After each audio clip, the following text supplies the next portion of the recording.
Hello aspirants, welcome to PCS crux. तो आज हम करेंगे आर्टिकल 141 से शुरू करके आर्टिकल 151। हम कर रहे हैं इंडियन पॉलिटी पार्ट 5। आज पार्ट 5 खत्म हो जाएगा और फिर कल से हम करेंगे पार्ट 6 कंटिन्यू। पार्ट 6 जो कि राज्य को कवर करता है, ठीक है। तो पार्ट 5 जो कि संघ है वो हम आज कंप्लीट कर लेंगे। तो आज की क्लास स्टार्ट करने से पहले एक जो करेक्शन है, जो प्रीवियस क्लास में मैंने गलती से बता दिया था, अपवाद को सुप्रीम कोर्ट का एरिया बता दिया था यहाँ पे ना। तो जो लास्ट क्लास अगर आप देखेंगे इस सीक्वेंस में, तो ये अपवाद है।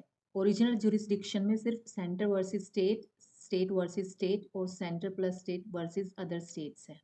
यानी कि स्टेट्स के मामले वर्सेस स्टेट्स के हैं, ठीक है, और सेंटर के साथ है। ये ओरिजिनल जुरिस्डिक्शन में है, लास्ट क्लास में मैंने बता दिया था। लेकिन कुछ एक्सेप्शनल केसेस होते हैं, उसमें है एक अंतर्राज्यीय नदी जल, यानी कि ये सुप्रीम कोर्ट के ओरिजिनल जुरिस्डिक्शन में नहीं आएंगे। ये वो सारे एग्जाम्पल्स हैं, ठीक है। ये वो एरियाज हैं जहां पर सुप्रीम कोर्ट का ओरिजिनल जुरिस्डिक्शन नहीं है। अन्य कानून में जैसे कि जीएसटी से रिलेटेड कुछ ऐसे केसेस जो कि सुप्रीम कोर्ट के ओरिजिनल जुरिस्डिक्शन में नहीं है, ये केंद्र से संबंधित है। केंद्र बना सकता है इनके ऊपर अपने कानून, ठीक है। तो इनके ऊपर कोई भी सुप्रीम कोर्ट जो है वो ओरिजिनली इनको हैंडल नहीं कर सकता। यानी कि किसी स्टेट को मान लो जीएसटी पसंद नहीं आ रहा है, इसकी कोई एक्टिविटी पसंद नहीं आ रही है जीएसटी काउंसिल की, तो वो डायरेक्ट सुप्रीम कोर्ट नहीं जा सकता है एज ओरिजिनल जुरिस्डिक्शन, ठीक है। तो इनके लिए कुछ ट्रिब्यूनल्स या और कुछ और प्रावधान होंगे, लेकिन एससी में नहीं जाएंगे क्योंकि ये अपवाद स्वरूप है, ठीक है। इसी तरह से मुआवजे को डिसाइड करना, कंपनसेशन, चाहे वो किसानों की ज़मीन एक्वायरमेंट के लिए हो या कोई और एक्वायरमेंट के लिए जो दी जाती है इंडिविजुअल्स को या इंस्टीट्यूशंस को, तो उसमें भी डिसाइड सुप्रीम कोर्ट नहीं करेगा। यानी कि उसका ओरिजिनल जुरिस्डिक्शन नहीं है, ठीक है। वित्त और व्यापार से संबंधित और प्री कॉन्स्टिट्यूशन एग्रीमेंट, यानी कि जो प्री कॉन्स्टिट्यूशन से पहले जितनी भी एग्रीमेंट्स हुए हैं, यहाँ पे सिर्फ एग्रीमेंट की बात हुई है, ठीक है। तो एग्रीमेंट्स जो हैं वो सारे के सारे इसमें कवर सुप्रीम कोर्ट के ओरिजिनल जुरिस्डिक्शन में कवर नहीं होंगे। आई होप आपको समझ आ गया होगा। सॉरी, लास्ट क्लास में ना मैंने ये सब सुप्रीम कोर्ट कह के बता दिया, पता नहीं ध्यान कहाँ था। हाँ, तो ये करेक्शन है आज की। ओके, चलिए अब स्टार्ट करते हैं आज की क्लास। तो आज हम करेंगे आर्टिकल 141। आर्टिकल 141 से 151 हम अभी तक ना हमने शुरू से फर्स्ट आर्टिकल से लेकर अभी तक सारे आर्टिकल कवर किए, कोई भी आर्टिकल नहीं छोड़ा है। मैंने इसलिए नहीं छोड़ा है कि कई बार क्या होता है ना कि हमारे दिमाग में ये चलता है भाई वो आर्टिकल किससे रिलेटेड था, वो किससे रिलेटेड था, हम इम्पोर्टेंट इंपॉर्टेंट तो कर लेते हैं। लेकिन कुछ बार कई बार ये होता है कि कुछ ऐसे आर्टिकल्स आ जाते हैं या हम उसके साथ सीक्वेंस नहीं जोड़ पाते, तो इसलिए मैंने सारे कवर किए हैं। जो इम्पोर्टेंट है उसको मैंने ज़्यादा एलोबोरेट किया है, और जो बिल्कुल छूकर निकल जाने वाले हैं वो मैंने बिल्कुल छोटे छोटे ही रूप में आपको यहाँ पर समझाया है, ठीक है। तो आई होप आपको चीज़ें इसके साथ समझने में कोई दिक्कत नहीं आई होगी, आप अलग या डिफ्रेंशिएट कर पाओगे, ठीक है। तो आर्टिकल 141 जो है वो इतना इम्पोर्टेंट नहीं है, लेकिन आपको ध्यान में तो रखना पड़ेगा क्योंकि सुप्रीम कोर्ट से रिलेटेड है। तो कई बार जब ऑप्शन में आता है ना 141, तो उसको अगर आपको थोड़ा सा भी इसके बारे में याद रह जाता है तो आप इसको एलिमिनेट कर सकते हो इजीली कि भाई ये तो उससे रिलेटेड था, ठीक है। तो एलिमिनेशन मेथड में बहुत यूजफुल है सारे, अगर थोड़ा बहुत भी आपको उसका ज्ञान हो तो। ओके, तो आर्टिकल 141 सर्वोच्च न्यायालय द्वारा घोषित कानून, भारत के जितना भी क्षेत्र है भारत का, उसमें जितने भी न्यायालय हैं उन सब पर बाध्यकारी होगा जो भी सर्वोच्च न्यायालय ने घोषित कर दिया कानून। ये ऐसा इसलिए किया गया संविधान निर्माताओं द्वारा कि कानून में एक रूपता रहे, यानी कि ऐसा ना हो कि कुछ न्यायालयों में कुछ और कानून चल रहे हैं और कुछ में कुछ और चल रहे हैं, तो इसमें एक रूपता नहीं होगी ना, क्योंकि भारत की जो पॉपुलेशन है वो तो सब सेम ही है ना। हम सब भारत के जो लोग हैं वो सब सेम है, तो ऐसा तो नहीं है कि कुछ लोगों के साथ अलग तरह का ट्रीटमेंट हो और कुछ के साथ अलग, तो ये तो भेदभाव हो जाएगा। तो कानून में एक रूपता लाने के लिए और कानूनी प्रक्रिया पर नियंत्रण, नियंत्रण तभी आ सकता है जब कानून में एक रूपता को शामिल किया जाए। अब बात करते हैं आर्टिकल 142। 142 में सुप्रीम कोर्ट को विवेकाधीन शक्ति प्राप्त है, पूर्ण न्याय का सिद्धांत। अब कई बार क्या होता है ना कि न्याय आधा अधूरा सा लगता है, उससे रिलेटेड अगर ऐसा लगे कि ये पूरा नहीं होगा, जैसे कि अगर हम एक एग्जांपल ले, शिक्षा का अधिकार है, ठीक है। तो शिक्षा का अधिकार से संबंधित कोई जजमेंट आया है, ठीक है। अब इसके साथ यानी कि सिर्फ ये सोसाइटी स्कूल, ठीक है, और पेरेंट्स, सिर्फ इनके साथ में नहीं है ना, कि ये लोग इसको अप्लाई करें, इम्प्लीमेंट करें, शिक्षा को या बच्चों को मोटिवेट करें, सिर्फ इनका ही काम नहीं है ना, इसके अलावा भी और भी, जैसे कि अगर आप नेबरहुड की बात करो, ठीक है, तो नेबरहुड का भी काम है, जो भी इंटेलेक्चुअल पर्सनैलिटीज हैं, ठीक है, या एनजीओज हैं, यानी कि ईच एंड एवरी पर्सन का काम है कि बच्चों को स्कूल तक भेजे और उनको शिक्षा का अधिकार उनको प्राप्त कराया जाए, ठीक है। तो इससे रिलेटेड कोई डिग्री अगर डालनी पड़ रही है, तो पूर्ण न्याय का सिद्धांत यही बताता है कि सुप्रीम कोर्ट उस दिशा में भी जाएगा और आदेश पारित करेगा। हालांकि परिभाषित नहीं है कि पूर्ण न्याय है क्या संविधान में, पर समझिए कि उससे रिलेटेड और आदेशों की अगर जरूरत पड़े किसी स्पेसिफिक कानून को या न्याय को स्थापित करने के लिए, तो सुप्रीम कोर्ट वो कर सकता है अंडर आर्टिकल 142, ठीक है। या फिर उससे रिलेटेड कोई लॉ ऑलरेडी नहीं है स्थापित किसी भी मामले से, तो भी ये आर्टिकल 142 के अंडर सुप्रीम कोर्ट को विवेकाधीन शक्ति प्राप्त है कि वो उस लॉ के एब्सेंस में कुछ कानून अपनी तरफ से पूर्ण न्याय को प्राप्त कराने के लिए बना सकता है, ठीक है। असाधारण मामलों में हस्तक्षेप कर सकता है अगर वहां पर कोई कानून नहीं बना हुआ है तो। जैसे कि अब बात की जाए, अभी डिजिटल इंडिया, ठीक है, अभी पिछले 20 सालों से ही ज्यादातर यूट्यूब फैमिली या सोशल मीडिया, ठीक है, ये सब स्टार्ट हुआ है। तो जब स्टार्टिंग के जो ईयर्स थे, अभी तो फिर भी बहुत डेवलपमेंट है, इससे रिलेटेड बहुत सारे लॉज और कानून आ चुके हैं, बहुत सारे नियम वगैरह बन चुके हैं, लेकिन जब जो स्टार्टिंग के ईयर्स थे तब इस तरह के कोई प्रावधान नहीं थे, तो उस फेज में कानून नहीं होने की वजह से भी पूर्ण न्याय का सिद्धांत कंप्लीट नहीं हो रहा था ना, कि कुछ जो स्टार्टिंग की जो समस्याएं उत्पन्न हो रही थी, लोगों को परेशानियां हो रही थी, जैसे कि क्राइम हो रहे थे, साइबर क्राइम्स वगैरह, ठीक है, या लोगों के पैसे एटीएम से निकल जाते थे, या उनके साथ स्कैम्स हो रहे थे। तो इस तरह की सिचुएशन में जब तक लॉ नहीं बने थे, हालांकि अभी भी है कुछ परिस्थितियों में ऐसे सिचुएशंस, तो ऐसी स्थिति में कोर्ट का काम है कि वो अपना खुद का विवेक लगाकर कोई भी कानून या कोई भी नियम सरकार को एक तरह से, मतलब उनको डिक्टेट कर सकता है कि भाई आप इस तरह से काम कीजिए जिससे कि लोगों को पूर्ण न्याय प्राप्त हो। आई होप आपको ये समझ या क्लियर हो गया होगा। अस्थिरता और अधिकारों की रक्षा के लिए बहुत इंपॉर्टेंट आर्टिकल है ये, है ना। नहीं तो अगर कोर्ट भी ये कह दे कि भाई इससे रिलेटेड कोई कानून है ही नहीं, जो समस्या आप हमारे पास लेकर आए, तो हम कुछ नहीं कर सकते, तो ऐसे सिचुएशन में तो लोगों के अधिकारों का हनन हो जाएगा ना, तो उनका विकास रुक जाएगा, अस्थिरता की स्थिति आ जाएगी। पूरे देश में बहुत बार ऐसे हो सकता है, बहुत सारी सिचुएशन में बहुत सारे कानून काम नहीं कर रहे हैं या ऑलरेडी नहीं है, या जिनको बनाने की जरूरत है लेकिन अभी टाइम काफी लगेगा उसको बनाने में, तो उस स्थिति में लोग कहाँ जाएंगे, तो सुप्रीम कोर्ट की तरफ देखेंगे ना। तो ऐसे सिचुएशन के लिए आर्टिकल 142 बहुत इंपॉर्टेंट हो जाता है। हालांकि इसका जो एक वीक पॉइंट है या इसके लिए नकारात्मक या इसकी आलोचना की जाती है कि इस तरह से तो न्यायिक अतिक्रमण का जोखिम हो जाएगा, यानी कि जो सुप्रीम कोर्ट है वो ऐसे एरियाज में भी घुसेगा जहां पर उसका अधिकार नहीं है, इस आर्टिकल का यूज करके। नेक्स्ट आर्टिकल आता है आर्टिकल 143। तो आर्टिकल 143 बात करता है, ये बहुत इंपॉर्टेंट है और ये फेमस आर्टिकल है, ठीक है। इसका आपको पता भी होगा कि आर्टिकल 143 राष्ट्रपति को ये अधिकार देता है कि वो सुप्रीम कोर्ट से सलाह ले सकता है किसी भी मुद्दे पर, किसी भी कानून पर, किसी प्रश्न पर, किसी भी तथ्य पर। लेकिन राष्ट्रपति ये अपना अधिकार यूज तभी कर सकता है जब केंद्रीय मंत्रिमंडल सलाह दे, ठीक है, कि आपको इस प्रश्न पर या इस कानून पर या इस तथ्य पर सलाह लेनी है सुप्रीम कोर्ट की, तभी राष्ट्रपति अपने इस अधिकार का प्रयोग कर सकते हैं, ठीक है। आर्टिकल 143 तो ये कहता है कि वो राष्ट्रपति को सुप्रीम कोर्ट की सलाह लेने का अधिकार देता है, ठीक है। लेकिन नेक्स्ट जो है, इस पे ध्यान रखना है, 143(1), 143(2) और ओनली 143, तो इसमें भी डिफरेंस है। तो इसमें भी कई बार ऑप्शंस आ जाते हैं तो हम कंफ्यूज हो जाते हैं, क्योंकि हमने तो सिर्फ 143 तो पढ़ लिया, 143(1) और 2 हम छोड़ जाते हैं, जबकि इसमें छोड़ने वाली कोई बात नहीं, बहुत ईजी है इसको याद रखना।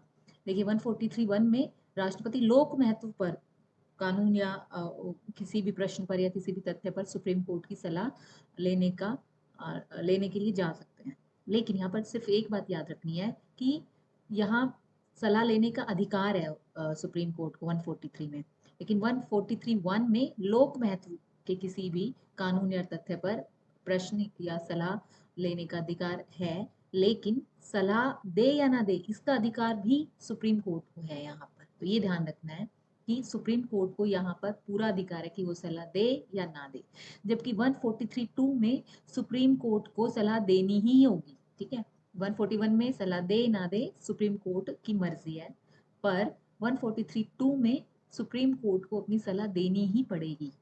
और 143(2) किससे रिलेटेड है? संविधान से पूर्व जितने संधि समझौते या जितने कॉन्ट्रैक्ट्स हुए हैं या जितने सर्टिफिकेट्स या जितने भी विवाद है जो संविधान से पूर्व है, उन सारी चीजों पर राष्ट्रपति मंत्रिपरिषद की सलाह से प्रश्न कर सकते हैं सुप्रीम कोर्ट को। ठीक है, या सलाह लेने के लिए रिक्वेस्ट नहीं करेंगे, बल्कि उनके पास उनका अधिकार है कि वो जा सकते हैं और सुप्रीम कोर्ट को अपनी राय देनी ही पड़ेगी। माने या ना माने वो प्रेसिडेंट की मर्जी है। ठीक है, माने या ना माने प्रेसिडेंट की मर्जी है, तीनों टाइप की ही सलाह में, क्योंकि ये सलाहकारी आर्टिकल्स हैं, न्यायिक नहीं है, ये बाध्यकारी भी नहीं है।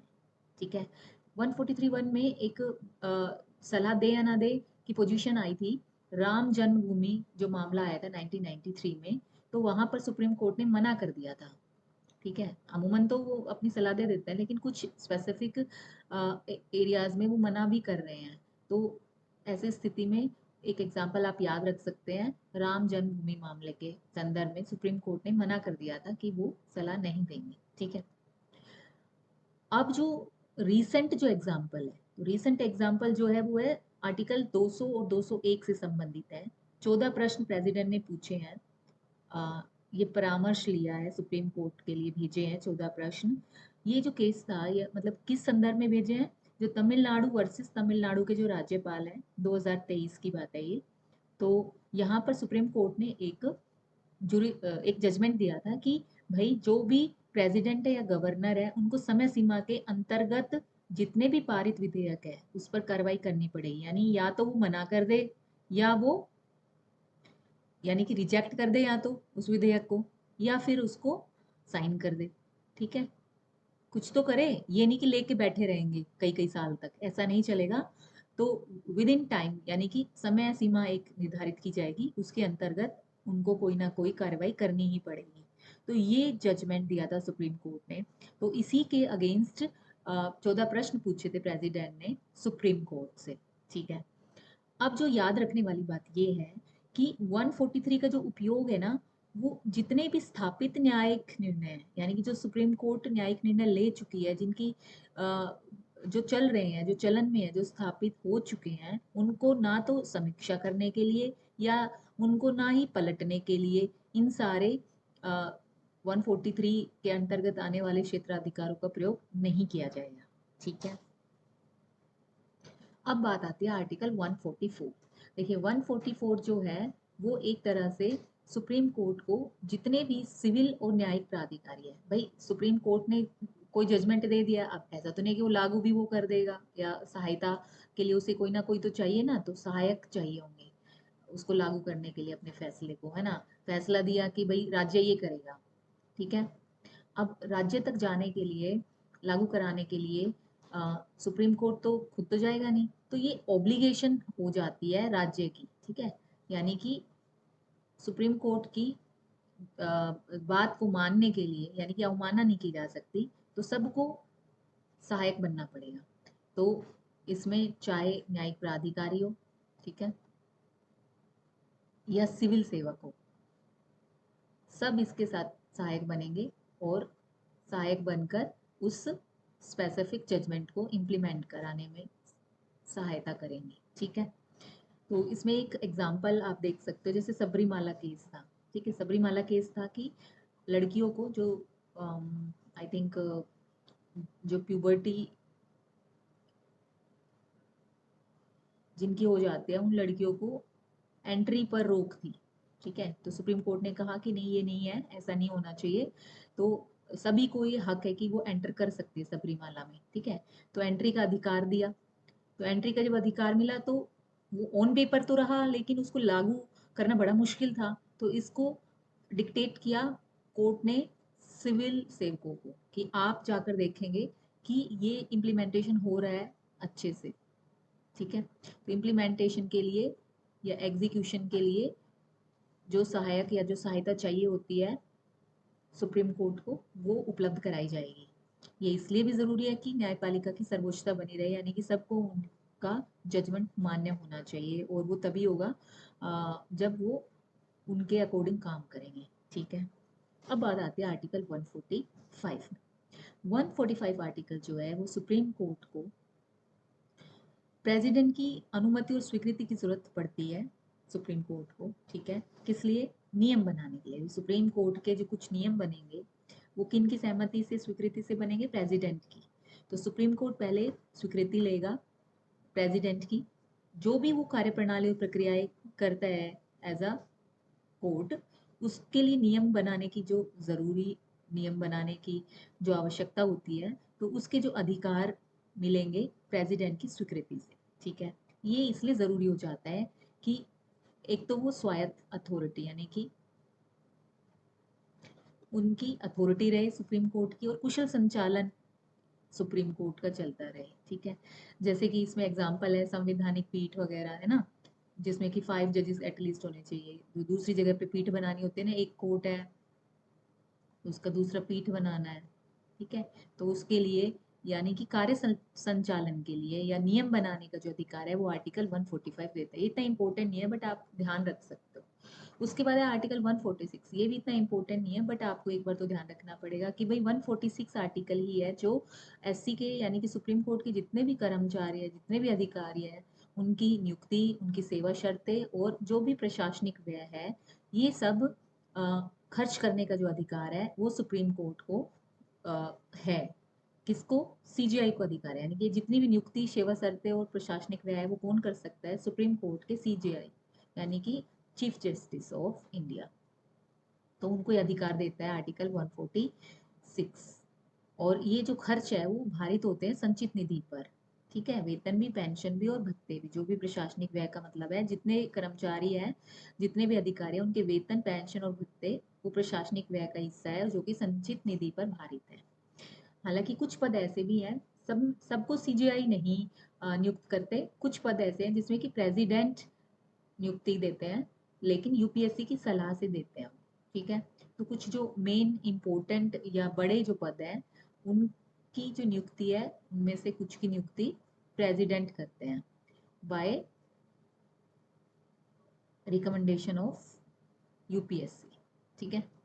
आई होप आपको समझ आ गया 146। फिर 147 आर्टिकल है जो कि भारत सरकार अधिनियम, जो दो हैं वो याद रखना है। एक तो भारत सरकार अधिनियम 1935 और एक भारतीय स्वतंत्रता अधिनियम 1947। इन दोनों की व्याख्या करने के लिए, इनका मार्गदर्शन और इनकी स्पष्टता के लिए यानी कि सारवन प्रश्न, यानी कि जो अस्पष्ट प्रश्न है उनकी व्याख्या करने के लिए आर्टिकल 147 अधिकार देता है सुप्रीम कोर्ट को, ठीक है। और ये जो अधिकार है वो स्पेशली भाग 5 के लिए है। भाग 5 यानी कि संघ, ठीक है। तो संघ से रिलेटेड जो भी अधिनियम में बातें हैं 1935 के और स्वतंत्रता अधिनियम 1947 में, उनकी जो व्याख्या करने का अधिकार है, उनको स्पष्ट रूप में बताने का कि इसके अंदर क्या चीजें शामिल है, क्या नहीं है शामिल, तो उनको बताने के लिए सुप्रीम कोर्ट को आर्टिकल 147 अधिकार देता है। अब बात करते हैं आर्टिकल 148 से 151 जो कि सीएजी से रिलेटेड है, ठीक है। यानी कि भारत के जो नियंत्रक और महालेखा परीक्षक है उनसे रिलेटेड है आर्टिकल 148 से 151। तो एक तो आपको याद रखना है कि वर्तमान के हमारे सीएजी कौन है? के संजय मूर्ति, ठीक है। तो के संजय मूर्ति जी है जो हमारे सीएजी है फिलहाल। आर्टिकल 148 करेंगे सबसे पहले। तो 148 में मेंशन है कि भारत के एक सीएजी होंगे और इसकी स्थापना प्रेसिडेंट करेंगे, नियुक्ति प्रेसिडेंट करेंगे, और वेतन, सेवा शर्तें भी 148 में ही शामिल है। हटाना और उसकी जो प्रक्रिया है ये सब सेम भी होगा किसके? जो एससी यानी कि सुप्रीम कोर्ट के जो जज है, बिल्कुल उस उन्हीं की तरह ही उनका वेतन, सेवा शर्तें, हटाना और उसकी जो प्रक्रिया, यानी कि जो इम्पीचमेंट से ये हटते हैं। आपको पता ही है सुप्रीम कोर्ट के जज को हटाने का एकमात्र रास्ता है इम्पीचमेंट, और यही तरीका जो है सीएजी को हटाना है। ठीक है, तो सीएजी हुए या हाई कोर्ट के जजेस हुए, सुप्रीम कोर्ट के जजेस हुए, ठीक है, इन सबको हटाने का जो तरीका है वो है इम्पीचमेंट। ओके, कार्य क्या है वो भी थोड़े से मेंशन है 148 में कि उसका काम है भारत और जो राज्य के जो वित्तीय खाते हैं उनका लेखा परीक्षण करना, और जिससे कि जवाबदेही सुनिश्चित हो सके।